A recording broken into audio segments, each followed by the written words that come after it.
Together. Let me say Happy Easter to you, especially if we've not met before. My name's Andrew Rees. I'm part of the ministry team here at Wahroonga. I hope you can stay around afterwards for morning tea out in the foyer and in the garden for morning tea and Easter eggs and Zuba-Dubas, all sorts of things I think are planned. So please do stay if you can. This is the best weekend of the year, and this is the best day on the best weekend of the year. There is actually no hope as brilliant as the hope of Easter, because here is a hope that is true and that answers the biggest fears that you will ever face in this world, any of us will ever face in this world. In Jesus, we meet the one who meets those fears head on for us, and he actually conquers them. It's like in the words of the angel, as we just heard from the reading that Sasha gave us, who sits on that stone that was rolled away from Jesus' tomb, sits there triumphantly. I love that picture of just complete victory over death, and says, here's the hope of Easter. Don't be afraid. Don't be afraid. That's the heart of the hope that we celebrate together this morning. Growing up, one of my favourite comics was Calvin and Hobbes. I don't know whether you ever came across Calvin and Hobbes. It's taken me quite a while to work out which one was Calvin and which one was Hobbes again. I think the little one is Calvin. And one of the constant themes in Calvin and Hobbes was things that we're afraid of. Let me give you a little example. Here's a scene from the comic. Sometimes at night I worry about things and then I can't fall asleep. In the dark, it's easier to imagine awful possibilities that you'd never be prepared for. And it's hard to feel courageous in loose-fitting Drowsy Bear pyjamas. Now, I reckon he's onto something there. Not so much the fear of the limited protection that loose-fitting pyjamas may provide, but that feeling, and maybe you've had it, of lying awake at night, different fears that can plague us at moments like that. There's much that we can be afraid of in this world. Some of what we're afraid of is silly and irrational. We all have irrational fears. I've got quite a few of them. I'm afraid of heights. I can tell you later a story of going up on one of those New York skyscrapers with my son and spending most of the time pinned to the back wall rather than looking at the view while he just giggled at me. There's one of my fears. I'm afraid you'll invite me to your house and offer me rice pudding. And because I'm trying to be polite, I will have to say yes, and then I will have to eat that pudding that has no redeeming features whatsoever. I'm afraid that someone will ask me to dance. That's a weird fear, but there's one for me. You've probably got your own irrational fears. But beyond the silly fears that we have are real fears that can plague us, anxieties that come upon us, and we do need help and resources and the help of other people to keep them at bay, and they build over time. We know that feeling. And then even beyond those fears are fears of things that we know in our heart of hearts are actually far too strong for us. No matter what resources we can throw at them, no matter even if we combine our resources, we have no answer to these fears. Let me speak of two such fears, because they're the fears that Jesus faces for us that first Easter. Here's the first. It's the fear of death. We know in our heart of hearts that death is a mighty enemy when we're taking it seriously. And we know that we have no ultimate answer before it. No matter how advanced our technologies get, we have no answer to it. And there's no empathy stronger in our hearts than the empathy when we know someone is battling this fear and our heart goes out to them. We feel that acutely, don't we? Let me give you an example. Princess Catherine in the UK, in recent, if you've been following the media frenzy about her, for weeks she disappeared from public life, and there was this sort of pile-on of demand that she show herself. Your job is to parade around in public while we take endless photos of you. Show yourself. Day after day this went on. And finally she had to appear, as we demanded, and she appeared to tell us that she was battling cancer herself. And it was a fascinating moment, because as soon as she said it, the pile-on stopped. The questions stopped, because we know what a big enemy this is. We know the fear of it. There's one fear, the fear of death that is real for us. Here's another fear, the fear regarding our past. The fear that mistakes that we've made in the past don't just sort of stay in the past, they actually follow us. They come with us into the present. That guilt isn't just a past thing, it's there with us, and its consequences are there with us. The guilt follows us.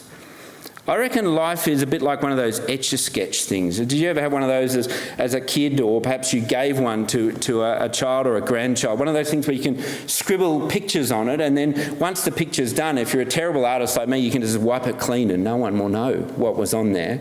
But the problem is with these Etch-a-Sketches, if you have them and you sort of pass them down the generations of your family, eventually the scratches and the marks on this Etch-a-Sketch, they don't disappear, no matter how many times you wipe that thing at the bottom. The marks stay, the scratches stay, the dents stay, and I reckon life is like that. The longer we live this life, the more past we have, and some of it we're not proud of. Some of it we'd like to leave behind, but it's there. The longer we live this life, these two fears grow for us. There's more past to follow us, and there's less future in front of us. But here's the thing about these fears. They're not like rice pudding and dancing. They're not irrational.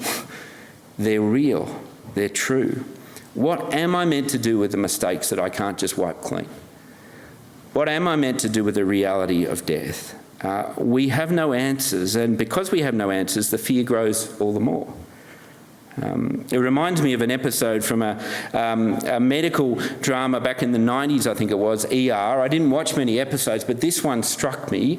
Here was this guy in this scene in ER who was in his last hours of life. He's in a hospital bed, and he's obviously dealing with his physical issues, and there's all sorts of people helping him with that. But the real thing that's plaguing him in this scene is a mistake that he's made in the past that's damaged others, and he wants to know if it's possible to find forgiveness.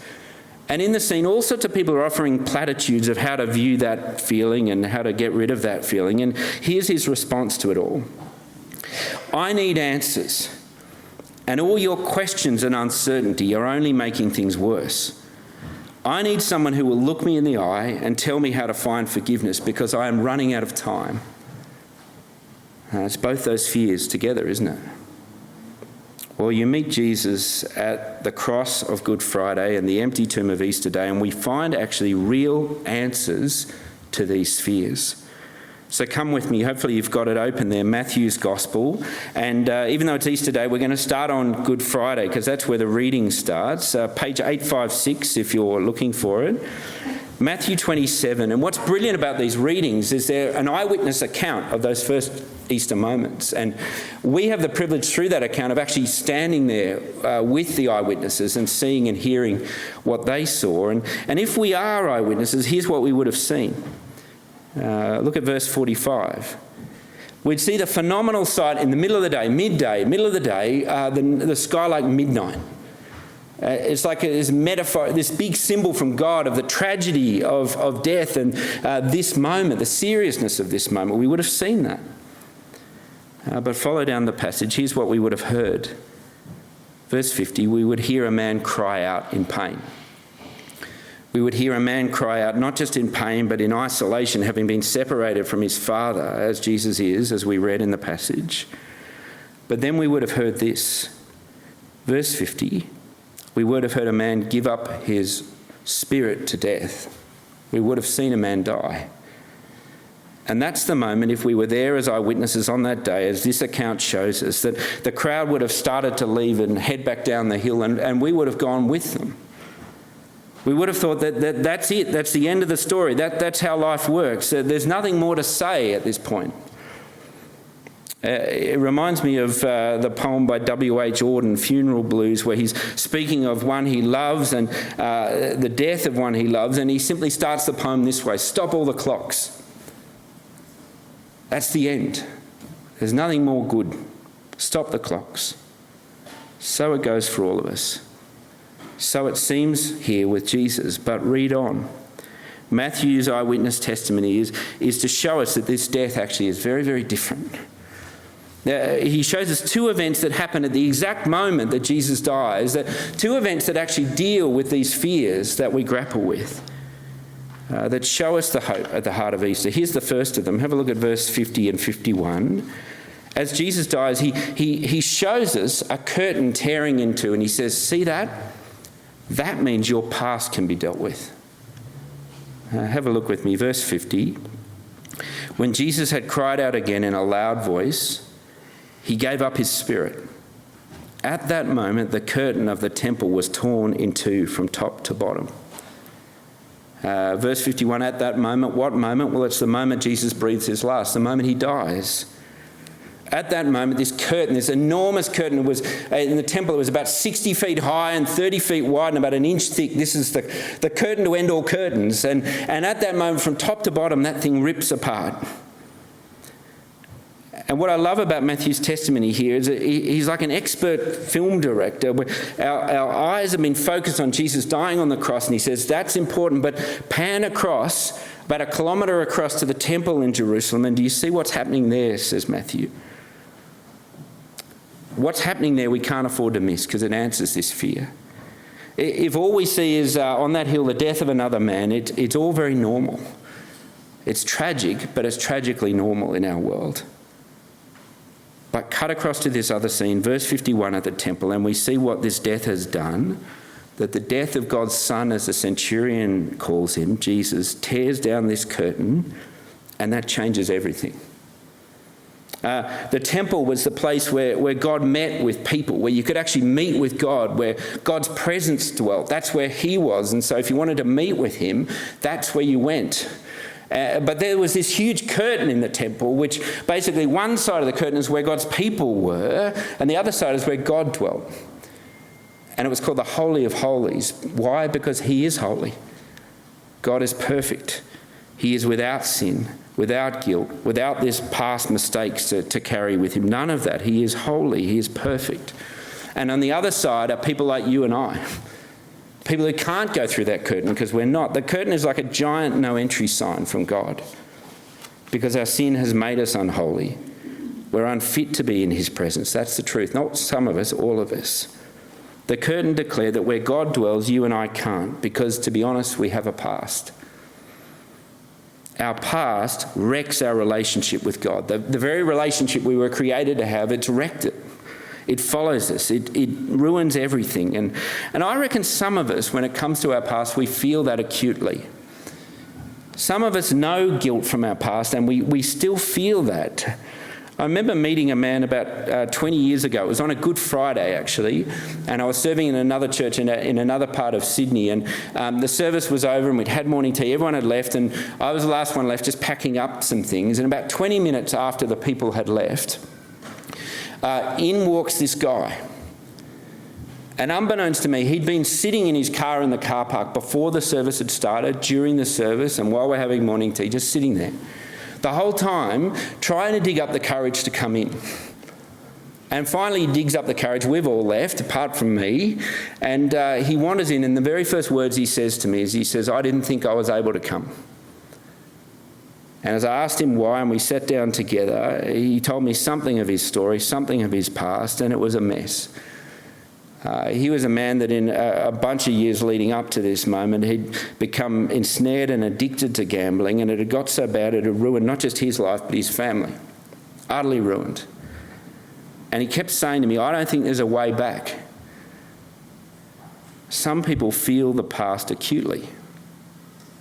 And then there's others of us, and I suspect some of us perhaps here like this, who hope that actually in the end there's more to be proud of in my life than the mess. There's mess, of course, but there's a lot more good, and the good can cover up or make up for the bad. But our past doesn't work like that, does it?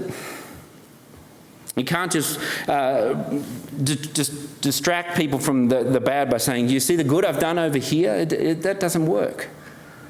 It reminds me of when I was a teenager, one of my jobs at home was mowing the lawn. And on this particular day, Mum had said, as well as mowing the lawn, could you clear the weeds behind the shed and near the back fence? And it was a particularly hot day, and I'd mown the front lawn brilliantly, by the way. And I'd mown the front lawn, and I got to the back lawn, almost run out of puff by this stage. So I said, how can I fast-track the process? And so the way I came up with was, I'm going to pour petrol all over the weeds, and then I'm going to light it. And presto, weeds gone, as well as half the fence and some of the back of the shed. And to my frustration, when Mum came home, she was obsessed with the damage I'd done rather than the brilliant job of the lawn at the front. And I reckon we operate that way with God. We think, well, can't you see the good I've done? Well, what about the damage? What about ignoring him, even though he gave you life and breath and everything else? What about taking all the gifts he gives and assuming that you gave them to yourself? What about the damage you do in relationships to others? What about that past? We hope that the good we do can cover up the bad, but it doesn't. It doesn't work in a courtroom either, does it? It's not like if we're guilty of some serious crime, we can walk into the courtroom and say, there's that, of course there's that, but do you see the good? No, there's got to be justice. So too between God and us. He is holy, we are guilty, our past separates us from him. But, says Matthew, watch the camera angle.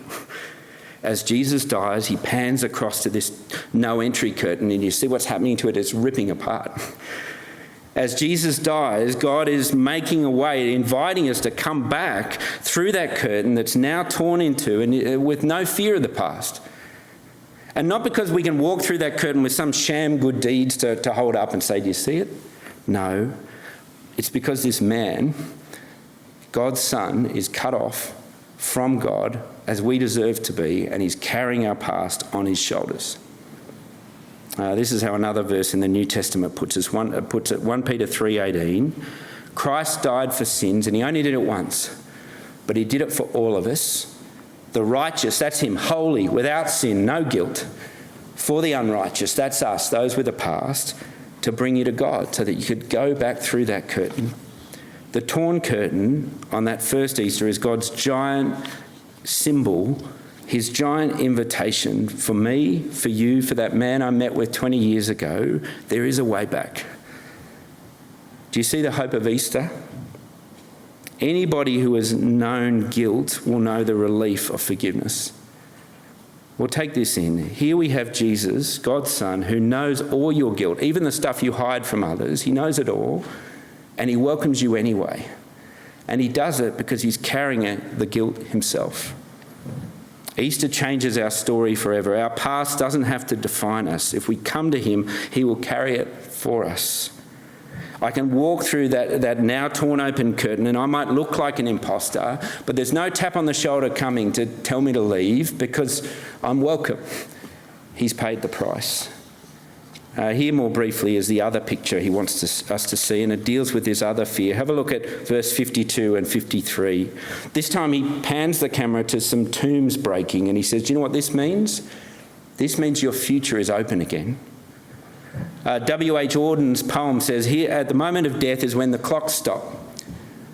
But Easter Day says, oh no, they're just starting. Death says the story ends here. Easter says, no, this is chapter 1.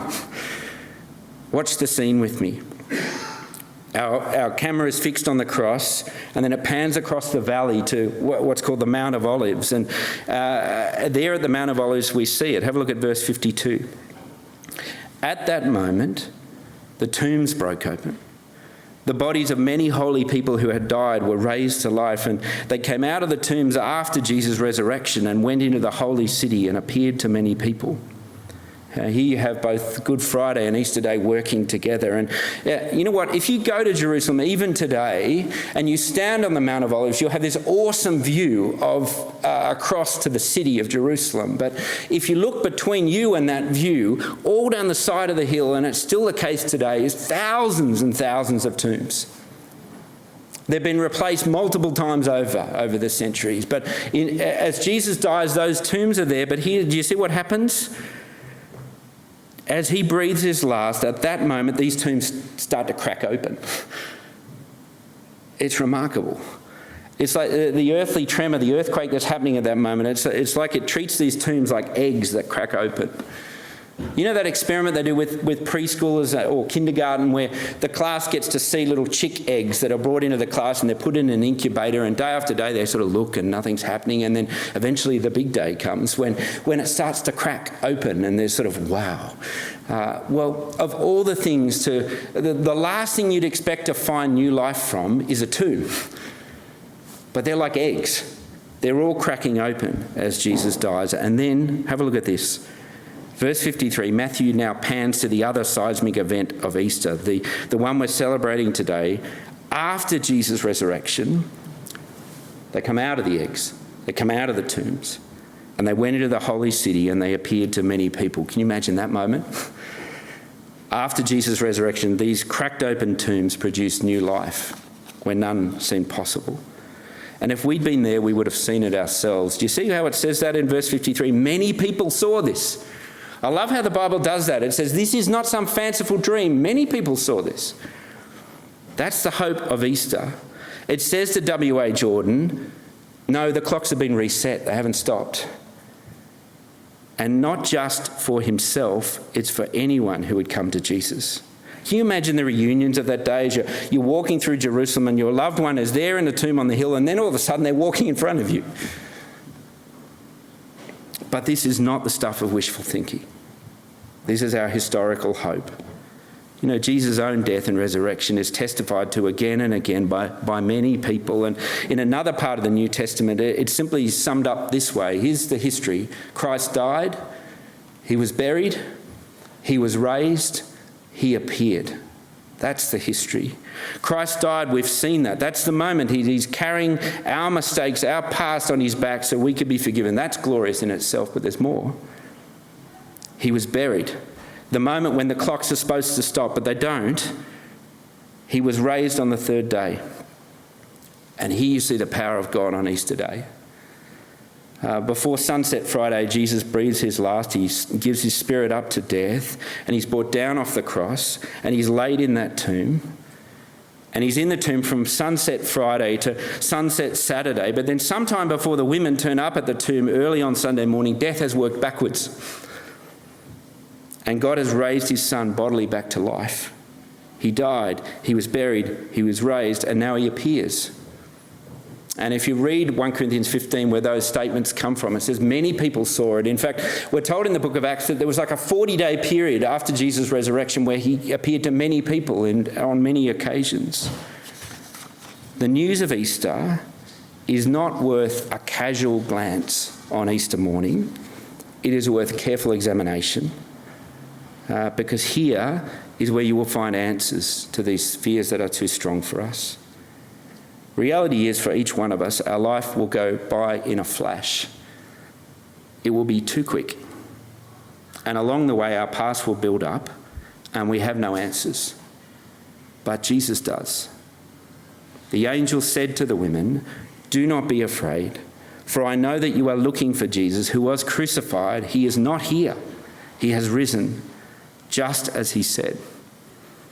Easter Day says there is life beyond your past. And it says there is life beyond the grave. That's our hope.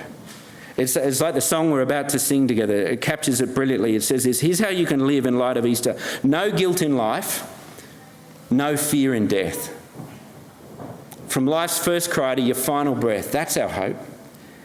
It's like there's this brilliant line from Ben Howard. He's a singer-songwriter, and he's talking about a friend, and he says of this friend who seems to have hope, and he says, "You laugh like there's hope in the story." And I want to say, if you are someone who knows Jesus, or you want to know him and trust him, you can laugh like that. There is hope in the story. And if you don't know this hope, you've got to look into it. Christ is risen. He is risen indeed.